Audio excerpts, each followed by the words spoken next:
qu'est-ce que tu vas faire là? Alors on va déplacer cette ruchette-ci. Alors on a un peu fermé, mais il y a encore un petit trou. Donc là je vais repousser plus la porte d'entrée. Ah, tu vas la déplacer alors qu'il y a des abeilles dedans? Ouais, c'est ça, tout à fait. Alors là il y a quelques butineuses, donc on risque de perdre peut-être une dizaine, vingtaine de butineuses. Ah, elle est toute trouée en fait là. Bah oui, on a un beau pivert qui est venu nous faire des attaques. Ah, carrément.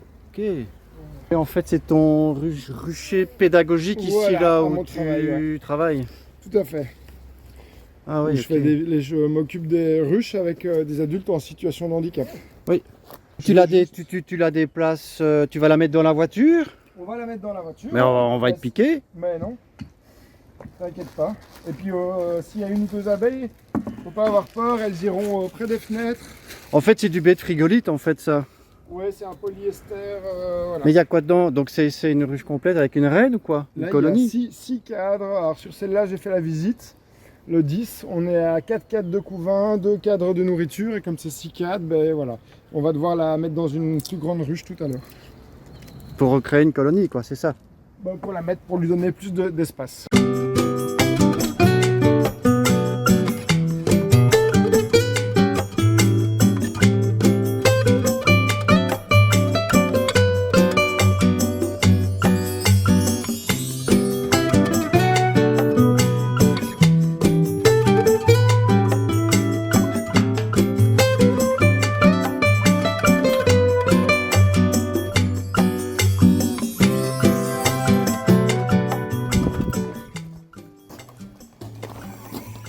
Donc ça va? Ouais, regarde, il y a 2-3 abeilles là. Ouais. Alors peut-être qu'elles étaient en dessous. Hein.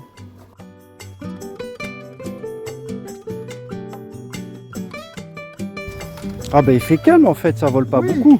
Alors pour le moment... C'est parce qu'il fait frais? Oui, il fait un peu nuageux. Hein. Oui. Alors ce qu'on va faire, c'est je vais les libérer.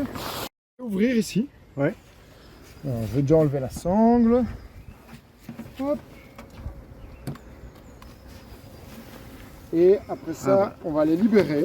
Et elles doivent être complètement déboussolées en fin de compte. Surtout qu'avec le trajet, même si la voiture... De leur environnement. Oui, mais elles vont se réacclimater. Donc alors ce qu'on va faire, c'est qu'on va laisser. Et je vais vite redonner un petit coup de flamme dans la ruche qui va les accueillir.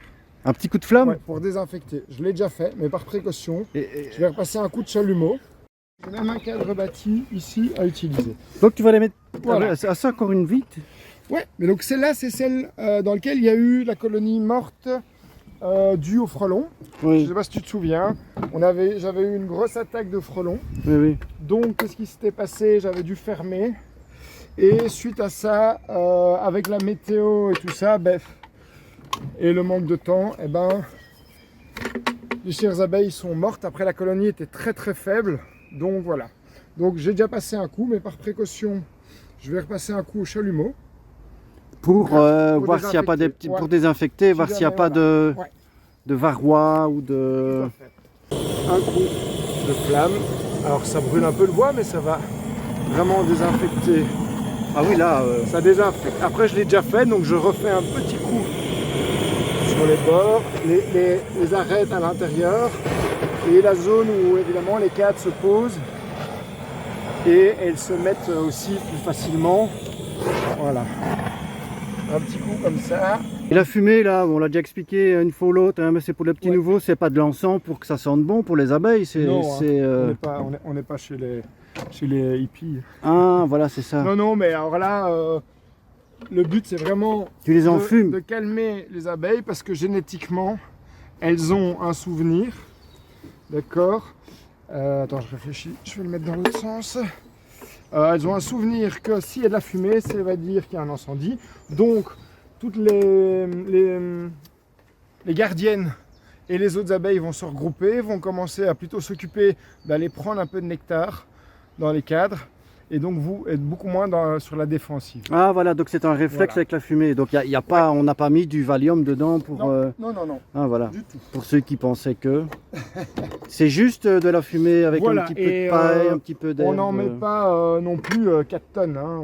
Et donc là, maintenant, moi cette ruchette-ci que j'ai vidée l'autre jour, je la mets sur le côté. Voilà. Je vais prendre celle-ci. Alors, je vais quand même remettre ma vareuse parce que ça vole un peu. Elles sont cool, celles-là. Mais on va pas les embêter plus que ça. Voilà. Je les mets là. Et je vais maintenant leur donner leur nouvelle place dans la grande ruche. Ah. Je les mets ici. Ouvrir. Ici. Je pense que Fred, tu vas vouloir garder mon téléphone à la main. Et qu'est-ce qu'on voit là? J'ai gratté l'autre jour. Hein. Donc là, on a plein de constructions. Ouais. Ici, c'est du nectar tout frais. Hein. Ah ouais. Toutes des constructions ouais. de... Ah oui, là. Tu vois? Et alors? Ah, miam. Je vais quand même vérifier que Madame la Reine soit pas ici au-dessus, comme l'autre jour. C'est que je vais enfumer pour qu'elles redescendent. Et donc quand elles construisent des alvéoles comme ça veut dire qu'elles ont besoin de place, c'est ça? Ça veut dire qu'elles ont plus de place sur les cadres et qu'elles continuent à monter sur les vides qui existent dans la ruche. Oui. Elles peuvent construire au-dessus des cadres comme en dessous, en fonction du modèle. Et à ce moment-là, elles vont construire, remplir de nectar. Si à un moment il n'y a plus de place pour la pompe, plus de place pour stocker du nectar, eh ben, elles vont se mettre en fièvre d'essaimage. C'est ça. Et elles vont faire ce qu'il faut. Et donc c'est pour ça qu'on retrouve un essaim quelque sur part. Les arbres, sur le toit, sur le capot d'une voiture. Ouais, parce qu'il y a un manque de place et c'est ce qu'il faut vérifier en ce moment. Puisque il y a de plus en plus de monde. Normalement, on n'est pas encore trop là-dedans. Mais vu le début de la saison très rapide. C'est ça, il y a déjà du monde. Hein. Voilà, il y a déjà du monde. Alors moi, de mon côté gauche, ici, je vois du couvain. Du tien, je pense que c'est pareil. Ah, on voit tout ce qui brille. Voilà, c'est du nectar. Il y a des larves, il y a des œufs. Alors je vais le remettre assez vite celui-là. Voilà. Voilà. Donc ce que je vais faire ici, Fred. Léon, tu peux t'avancer un peu si tu veux, tu peux un petit peu bouger maintenant. Ce que je vais faire ici, c'est que je sais que ça c'est un cadre de couvain. Je vais leur mettre un cadre bâti si elles veulent me mettre de la nourriture. D'accord? Et je mettrai un cadre de cirgo frais à l'intérieur. Alors il fait moins beau, donc ça vole un peu plus évidemment. Mais voilà. Donc là, on a un cadre de couvain. Celui-là, il est Wollenbach rempli de couvain. Tu regardes? Alors Wollenbach, pour les Français qui nous suivent, c'est un mélange de bruxellois. Voilà. Ça veut dire complètement rempli. Complètement. Voilà. Complètement.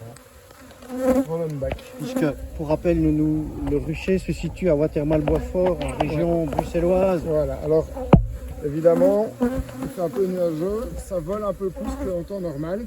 Elles sont un peu plus agressives. Oui. Il y en a une qui est déjà occupée. Elle commence un petit peu à... Ouais. On va essayer, je vais bien enfumer pour que ça les calme. Oui. Ça va? Parce que l'idée, c'est pas que toi et mon fils se fassiez attaquer. Et on va aller assez vite. Voilà. Donc ici, je sais que je suis déjà à 3-4 de couvain. Je vais un peu doucement pour bien les mettre. Ok. 3. Alors, je vais pas commencer à chercher si je vois la reine. Si je la vois, je la vois. 3. 4. Alors l'autre jour, j'étais à 4 de couvain. Hein. Donc elles ont déjà agrandi depuis ma visite il y a 3 jours. Ouais. Donc là, je suis à 4 de couvain.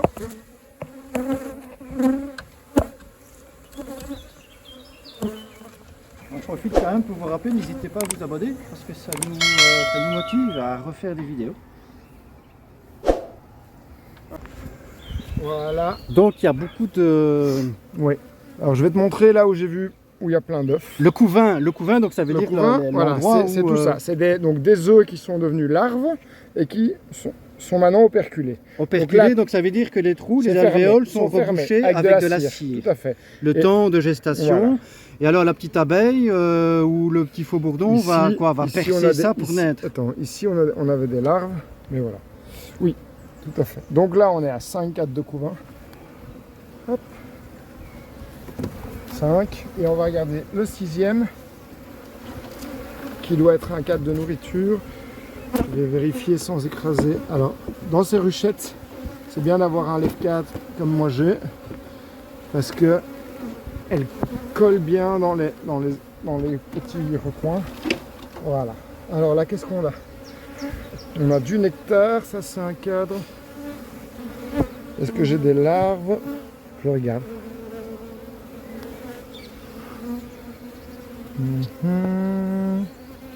Non, je ne vois pas. Mais je... Eh, vous autres, est-ce que quelqu'un a vu la reine? Tu vois, ah, elle est là, la reine. Et où? Là, en vert. Voilà, avec la pastille Vert, parce que c'est une verte. reine 2024.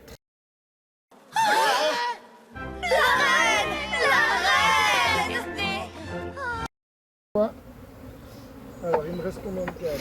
À partir de quel moment tu mets des hausses? Donc les hausses, c'est la partie, parce que là je vois qu'il y a une hausse là. Ouais, tout à fait. Puisque je rappelle, ici c'est la hausse, et là c'est la partie, comment on appelle ça, la partie basse? C'est le corps de la ruche. Et là on n'y touche pas, c'est-à-dire que là on ne prend pas le miel, mais le miel va être aller dans les hausses. Ouais. Entre les deux, il y a une grille à reine pour éviter que la reine n'aille pondre un peu partout et se retrouver avec du miel et avec des œufs. Et à partir de quel moment on décide de mettre une hausse? Alors là, je suis sur 5 cadres de couvain. Si la prochaine fois la reine m'a pondu sur ces deux lacs parce qu'elles ont rempli, oui, je mets une grille à reine et je mets une pause. À partir vers 6-7 cadres de couvain. Ah oui.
Alors, tu sais quoi?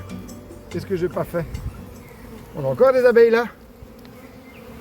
Ben oui. Alors, tu as deux possibilités. On sait qu'on a notre reine. Ou je tape tout dedans, oui, ou je mets un bâton devant et elles vont remonter. On fait le bâton? Oh, la technique du bâton!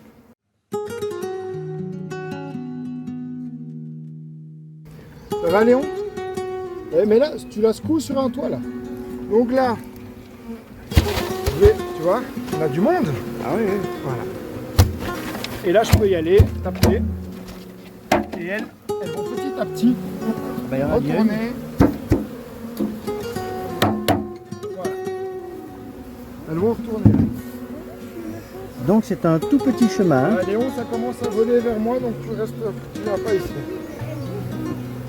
Oui, elles vont parce que tu es tout près de nous.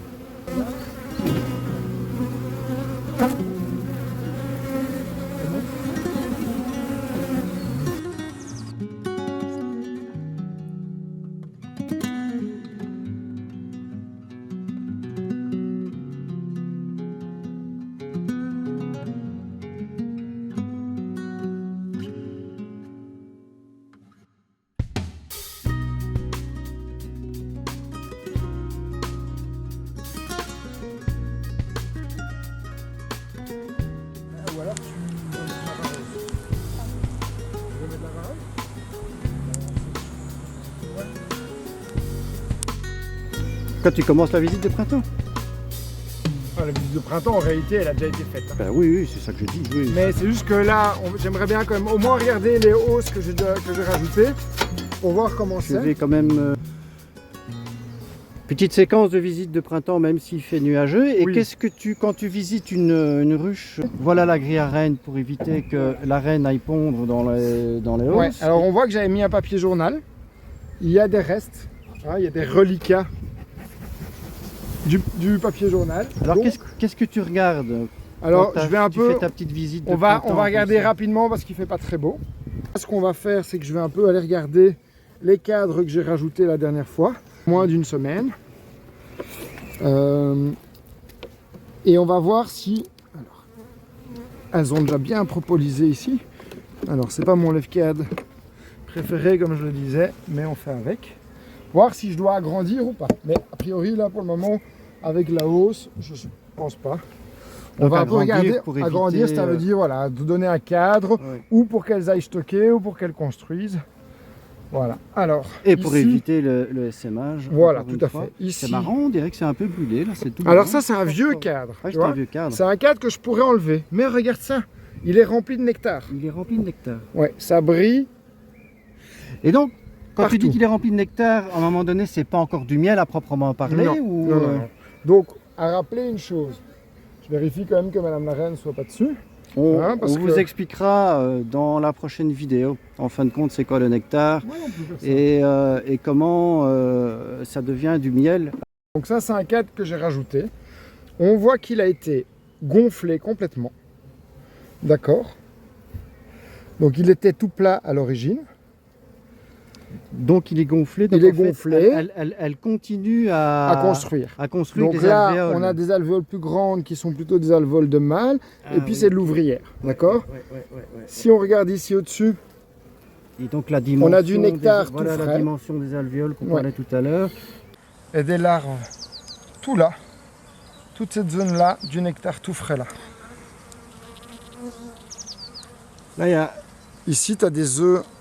Tout ça, c'est pondu. tout ça, c'est pondu. Ouais. Ah oui, on voit les petits. Les petits grains de riz. Attends, je fais ma mise au point. Comme des petits grains de gris. Vas-y, comme ça. Ah oui, et là, on voit les larves un peu plus bas. Là, Voilà, vraiment, tout à là. fait. Elles sont un peu plus grandes. Il y a les larves de 3 jours, de Elles 4 sont jours. recroquevillées sur Ouais, elles-mêmes. c'est normal. Et après, elles vont grandir, elles seront plus grandes. Mais c'est pas operculé, là, pourquoi? Ah non, parce que la larve doit d'abord être encore nourrie. Et puis après, Ah, elles oui, operculent d'accord. au bout du 8e, 9e jour.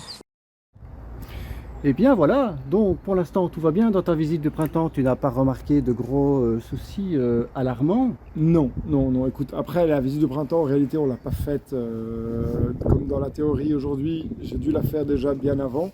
Oui. Parce que la météo était assez jolie. Oui. Les colonies commençaient On a à fait une s'agrandir. petite partie pour vous montrer, mais Voilà. le printemps est un peu précoce cette Voilà, année. le fait de rajouter des cadres et tout ça, je l'avais déjà fait au vu de la météo. Donc aujourd'hui, on a regardé si les abeilles étaient un peu dans les hausses parce que j'ai déjà mis les hausses. Et on a regardé un peu si les cadres rajoutés avaient déjà été étirés et pondus, ce qui était dans la plupart des cas fait. Et donc voilà, on a regardé vite fait. La météo n'était pas non plus au beau fixe, donc elles sont toujours un peu plus agressives ou plus ennuyées par notre présence. Donc on a été rapidement cool et on va vous mettre en plus deux, trois belles images qu'on a pris autour des ruches. Et donc on peut dire que la saison a bien commencé. Juste comme ça, une petite Oui. projection, quand est-ce que tu pourras récolter déjà le miel de printemps? Alors s'il y a miel de printemps et qu'on ne doit pas en laisser une grosse partie parce que peu de miel aux colonies, alors normalement on pourrait faire l'extraction fin mai. Oui, quand même déjà. Le week-end oui, du 31 mai, à voir, hein, la météo, ça dépend quand commence le trou de mielé, est-ce qu'il commence déjà début juin, est-ce qu'il a déjà commencé avant, est-ce qu'il est plus tard, voilà. Bien. Bien écoutez, voilà, c'est de bon augure Oui, tout ça. c'est déjà pas mal. Alors, on vous dit à la fois prochaine. À bientôt. À bientôt, merci de nous avoir suivis. Un petit pouce, et puis un un petit abonnement, la cloche, tout ce Voilà, que vous ça voulez. me fait toujours Un plaisir. petit commentaire, c'est toujours agréable. Voilà, n'hésitez pas à nous poser vos questions aussi. Voilà. Ouais. Allez, Allez, à bientôt. à la prochaine. Ciao. Merci. Salut Fred. Salut, hein, Diego. Ciao. Ciao.